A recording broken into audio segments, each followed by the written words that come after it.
Hey everybody, how's it going? John Boy back with episode number 3 of the Gardening and Gaming Goober Garden Vlog. And what are we doing today? We're finally going to get our hands dirty. No more computers, no more little images and stuff like that. It's time to get down to the nitty-gritty and finally get our hands dirty. I'm going to finally start planting my seeds. It is getting mid-March here in Pittsburgh, and I want to get my seeds started indoors so that when my last frost comes around early May, I can get these outdoors, and I'm not just planting the seeds outdoors and then having to wait those extra 4, 6, 8 weeks for my seedlings to grow and get to be, you know, an inch or so high, growing them outdoors. By getting it started indoors, I'm gaining 6 extra weeks of growth during the growing season, and that can produce a lot more fruit and, you know, better harvest and, you know, just a lot more fun because I can finally get my hands dirty. So what am I going to be planting today? I'm going to be planting a lot of my peppers and stuff. Now, I'm not planting everything. There are a few things that, if you remember from my last episode, that I said I was going to be planting that I'm not going to be planting. Some of the things that I'm not going to be planting are going to be like my cucumbers and my beans. The reason for these are, with the tray that I'm going to show you I'm going to use to start my seedlings, I don't want the cucumbers to go nuts and take over the whole tray and maybe choke out my other plants, so that's why I'm not using those. And the beans, they only take about 50 days, 55 days to actually reach their maturity and their harvest. So even if I plant these in early May outdoors, by, you know, mid-June, the end of June, I'm already going to be harvesting a lot of green beans. And that still leaves me a lot of growing season, even if I wanted to do a second bumper crop for beans. So I'm not too worried about that. The lettuce I told you I'm going to be doing outdoors in containers, so I don't have to worry about that. And the same with the spinach. Even though the spinach is going in my garden, I do plan to plant that outdoors. And then finally my basil. It's just the thing, for some reason, with leafy plants like this, lettuce, spinach, and basil, I just prefer to plant those directly outside. Again, not a long growing time on that kind of stuff, so, you know, I'm not too worried about getting those in the ground immediately. So what are you going to need if you want to start your seeds indoors? Well, obviously you're going to need your seeds, which I showed you. For myself, and I've never used one of these before, so it's going to be kind of interesting, I'm using one of these 72 cell peat pods. What it is each one of these cells, let me get the lid off here, each one of these cells has one of these tiny little discs that actually have your soil and nutrients and everything already in them. All you do is you add water, they poof up, and then you put your seeds in it. You got a nice tray to hold everything in, hold all your water in and everything, so, you know, that'll make it a lot more easier than having a ton of little plants around. Now, if you're not planting as much stuff, you can use anything. You can use, you know, dirt from your local garden store, and styrofoam cups or plastic cups. Just make sure you drill some drainage in the bottom, and you also have somewhere for the water to go. You don't want your water sitting in that too tight, because if you get water sitting while your plants are growing indoors, there's nowhere for a lot of the water to evaporate, and you could possibly get mold. Now, I'm not saying that I'm not going to get mold because I'm planting with these cells. It could happen. I'm going to pray that it doesn't. But, you know, you really do have to watch your water, or how much water that you're putting into these trays and into any type of plants when you're getting them started, especially indoors. You really have to watch out for the mold, because the mold can kill your plants. You know, they won't even germinate sometimes. So you don't want to do that, you know. Also, you need some warm water. So I got a couple things of warm water here. You're going to want something to label so you know what you put in each of these little pots or in each of your cups. You can do something as simple as going to your dollar store and getting some popsicle sticks to write on. You could get a little fancier if you want to, and you could get some of these write-on label things for your garden, which I'll be using these once we plant them outside. Now for myself, since I have this 72 tray and I'm planting a lot of different things in it, I actually made myself a little chart. And what I'm going to do is I'm going to mark the upper corner of the tray, like up here, with a piece of tape, so I know that this is my upper corner according to my chart that I have here. So the piece of tape will reference this right here. Okay, so here we are. We got our tray going here. I tried to level it out as best that I could because you do want the water to spread evenly over the whole thing. Now the thing said that when I read it said that you needed 2 gallons of water to cover if you're going to do the whole tray. But from what I've read online, you just want to make sure that you cover the whole thing with water up to the height of your pellets. If it doesn't seem to expand fully enough, you can always add more water. And I would always think that it's better than trying to dump the water out. I'd rather add less water and then have to add it back in. So you don't want to use cold water or water that's scalding hot. You just want to use warm water. And we're going to go ahead and start filling in all of these individual little trays. Now you can see that it does have areas where the water can spread itself, into all the other little areas. So we're going to get these all nice and filled here. Doesn't look like I have this completely flat, but hopefully that doesn't cause any problems. Let me see. You can see some of these are already starting to puff up too, unless they're just floating. Oh, that one's floating. Let me see. Some of these still look dry. Make sure that they're down in. Oh, hey, that one's popping out. Stay down.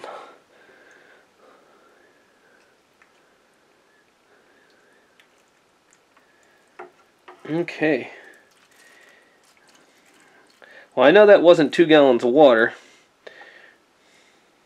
I might have to prop this side up a little bit more. I have little wedges underneath here so that I can kind of balance out where all this water's going. A little bit more. Maybe. Let me see.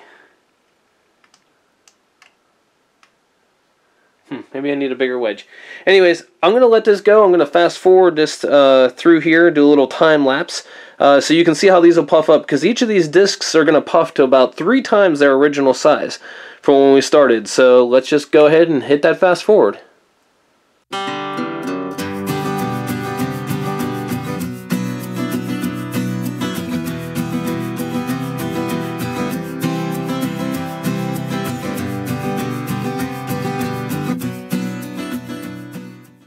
Well, apparently we have a little friend in here.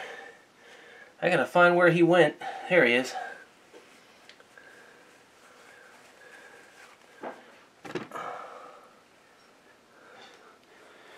We had ourselves a little spider that must have been compressed in the dirt the whole time. I'm surprised he lived.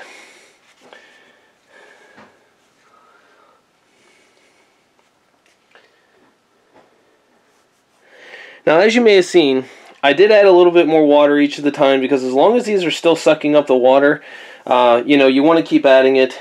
Some of them that down here that look like they're still not fully expanded, that's what I was doing. I was coming in and kind of the ones that looked a little smaller, just filling in with little bits of water here and there. Like I said, as long as it's absorbing the water, it shouldn't hurt to keep adding it. You just don't want standing water in any of your little cells here. But if you remember, those cells were only about that big, when we started. And now, see, there, some of these are starting to not absorb all the water. But let me see if I can pull one of these out here. You can now see that that cell has expanded to about 3 times its original size. It started maybe about that big, and now it's about 2 inches, 3 inches tall. And that's where you want it to be. Oops, sorry. Didn't mean to bump the camera there. And that, you can also see up in here, I'm starting to get some standing water. So I'm going to go ahead and kind of tilt this water back this way. And man, this seed tray went from being really light to really heavy after all that. So one thing I forgot to mention was you're also going to need something to kind of poke around the soil, because these are wrapped in like a wrapping with it than when they compressed it. So, you know, you can get yourself a pencil, you can get yourself a chopstick, you can get yourself a wooden skewer, anything you can use to just kind of get down in here and poke open each of these little cells in order to get your dirt and planting area open. So once you've gone ahead and you've done all that and you've broken open all your cells, and I'm not going to bore you with all that, now is, like I said, was where the fun part is. You finally get your fingers dirty and get some stuff planted. What I recommend doing is in each one of these cells, with the seeds that you're going to use, like if I was going to plant the tills first, I'd say put 2 to maybe 3 seeds in each one of the cells. Give them just a little bit of a, you know, poke down with your pencil, because you don't want to get your big, you know, fingers in there, at least my big fingers in there.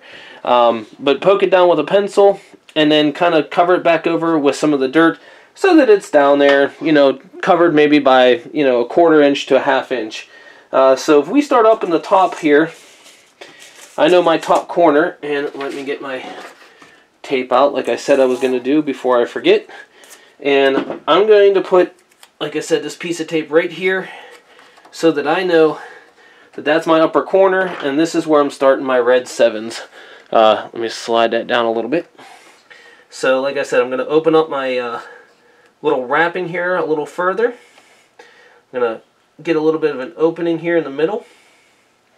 I'm going to go ahead and open my red 7 pots. Now these had 10 seeds in here, and like I said, I'm going to plant 3 per a hole. One of them I'll probably do 4, just because, like I said, there is only, actually there looks like there's a lot more than 10 seeds in there. This is why I love Baker Creek. Let me just show you here. You can see on this package, let me see if I can get this to zoom in. Minimum of 10 seeds was supposed to be $4, so you expect, and packaged for the 2018 season, but a minimum of 10 seeds, right? So I expected to get 10 seeds. Now, I just want to show you guys this. Let me pour these out. There has to be at least 15 to 20 seeds in there. I mean, I'm not counting them, but I'm just taking a quick look. I mean, I got like double the amount of seeds that I was supposed to have for the same price. I mean, that's awesome. I love this. So, like I said, I'm going to go ahead. I'm going to drop 1, 2, and 3 seeds in that hole. Let me dump these back in here for now. Poke those seeds down, like I said, and use my pencil to pull some of the dirt from the surrounding area there. Tap it down a little bit. And there we go. Cell number 1 is done. Only 71 more to go. I'll hit you guys back up once I'm done with all 72 of these. Okay, well, I got all 72 of these planted. That only took me maybe 20 minutes or so, maybe a half hour to get those planted. So, surprisingly, I was able to do that pretty quickly.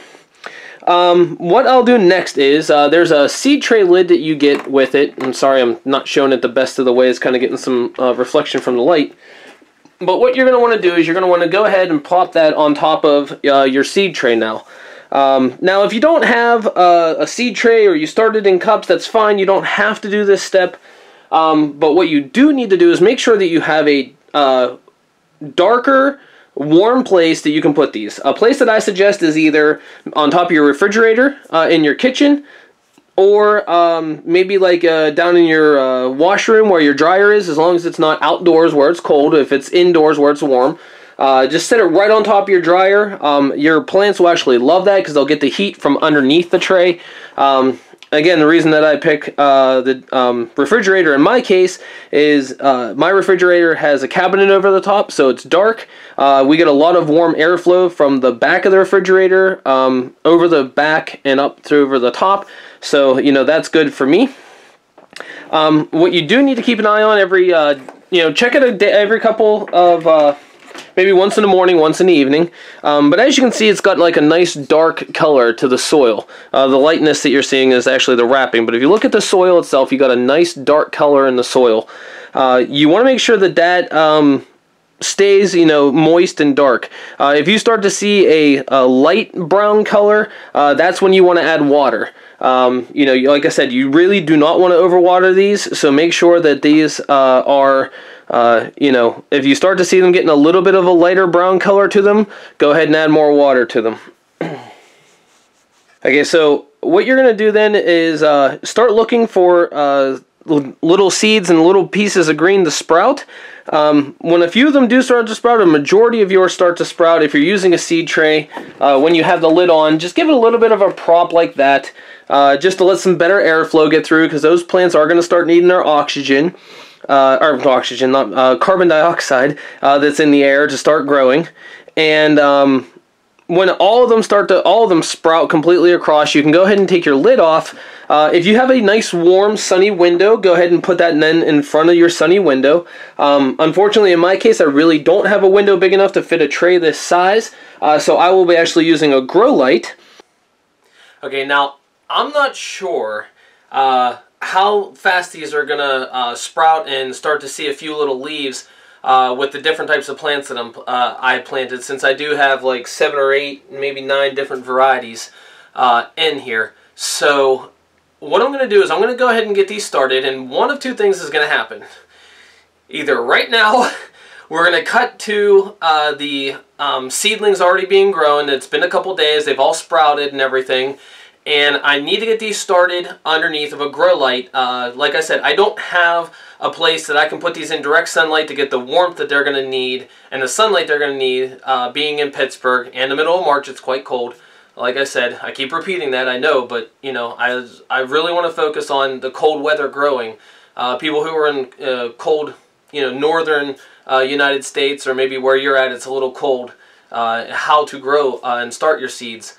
So I'm going to be using a grow light. Now, if everything's sprouted and my due date to get this video out hasn't hit, we'll be seeing a cut to my grow light and how I got it set up. If not, I'll get it in the next episode at the very beginning, so that you guys can see how I am keeping my plants warm and how a grow light works. So either A, like I said, we'll be cutting here right now.